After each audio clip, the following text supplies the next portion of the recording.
hacer una definición bastante escueta de qué se entiende por una sucesión, que no es más que un conjunto, no es más que una relación que asocia a cada número natural un número, ¿sí? Es un conjunto, ¿sí?, de números que tiene un determinado comportamiento particular. Existen dos tipos de sucesiones finitas y sucesiones infinitas. Las sucesiones finitas son aquellas que usualmente se denominan progresiones, aunque la literatura es divergente en cuanto a nombrarla de esta manera, no aparece mucho de con esta definición. Bien, el ejercicio número 2 se dice, el número 1 dice hallar el segundo término de la progresión aritmética 4, 7. Primero, tendríamos que definir qué se entiende por sucesión aritmética. Una sucesión aritmética no es más que un conjunto de números tales que dos consecutivos, la diferencia entre dos consecutivos cualquiera es constante. Es decir, si yo tengo, un valor A1, A2, A3, A sub n, suponiendo que es una sucesión finita, ¿sí?, un conjunto ordenado. El orden lo da el índice en este caso.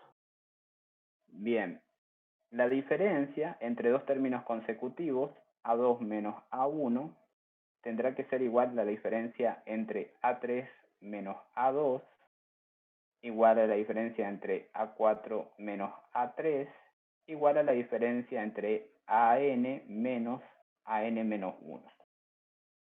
El orden en el que se realicen las diferencias es indistinto. Entonces, lo que tenemos que saber es que esa diferencia siempre va a ser una constante, ¿sí?, que va a ser la constante que para darle el nombre que utiliza habitualmente la literatura, le vamos a llamar D. D, que viene de diferencia. Siempre a una sucesión la vamos a poder escribir en términos del primer término y de la diferencia. Pero bien, independientemente de eso, lo que habrá que considerar es cómo escribir una expresión que nos permita identificar a cualquier término de dicha sucesión o progresión. Vamos a decir, por ejemplo, que el valor A sub n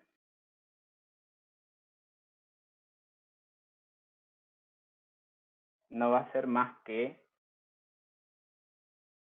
la suma entre A sub 0 más n menos 1 por d. Esto se puede demostrar bastante rápido, ¿sí? Acá me faltó A sub 0, ¿sí? Si yo digo que la distancia entre dos términos es constante, digo, bueno, A sub 1 no va a ser más que A sub 0 más d, A sub 2 no va a ser más que A sub 1 más d, pero A sub 1 es A sub 0 más d. En consecuencia, A sub 2 no va a ser más que, acá me faltó agregar más, A sub 0 más d. En consecuencia, esto va a ser A sub 0 más 2 veces d. Luego, A sub 3 no va a ser más que A sub 0, A sub 2 más d, que en efecto va a ser A sub 0 más 2d más d, igual a A sub 0 más 3 por d, y así podría continuar hasta A sub n, que en este caso sería, si ustedes observan el patrón, ¿sí?, A sub 0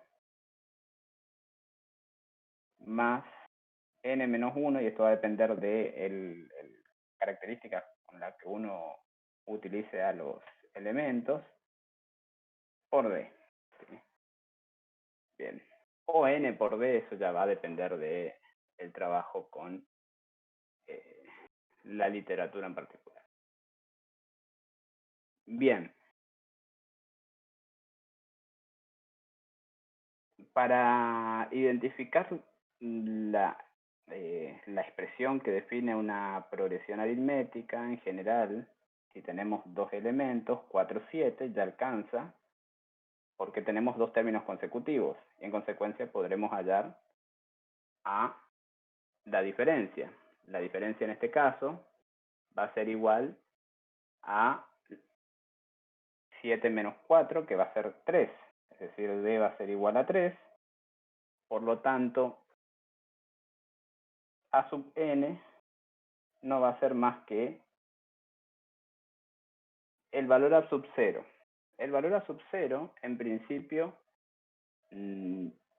tendríamos que ver qué término representa, ¿sí? El valor a sub 0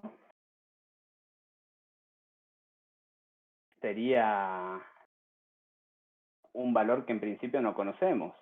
En este caso nos están preguntando por el 12º elemento. Bien. Vamos a suponer, sin entrar en detalle, ¿sí?, que 4 es el primer elemento. Después vamos a ver que no necesariamente tiene que pasar eso. Entonces, en este caso va a ser 4, si a este valor le llamamos A sub 0, más n menos 1 por la diferencia que es 3. Y yo quiero hallar el término decimosegundo. Entonces va a ser 4 más n menos 1, perdón, n ya sabemos cuánto vale 12, 12 menos 1 multiplicado por 3. Es decir, que A sub 12 no va a ser más que 4 más 12 menos 1, que es 11, y esto tiene que dar siempre un número entero, ¿no? Dado que es un ordenamiento numérico. Y si empezáramos con el 4, 4, 7, 7 y 3, 10, 10 y 3, 13, 13 y 3, 16, 16, 19, 19, 22, 22, 25, 25, 28, 1, 2, 3, 4, 5, 6, 7, 8, 9. Bueno, y ahí continuaríamos. Vamos a ver cuánto da esta cuenta. 11 por 3 es 33, 33 más 4 sería 37, ¿sí?, que debiera de ser el decimosegundo término. Que quedaría por comprobar por parte de ustedes que en efecto 33 más 4, que es 37, corresponde al decimosegundo término.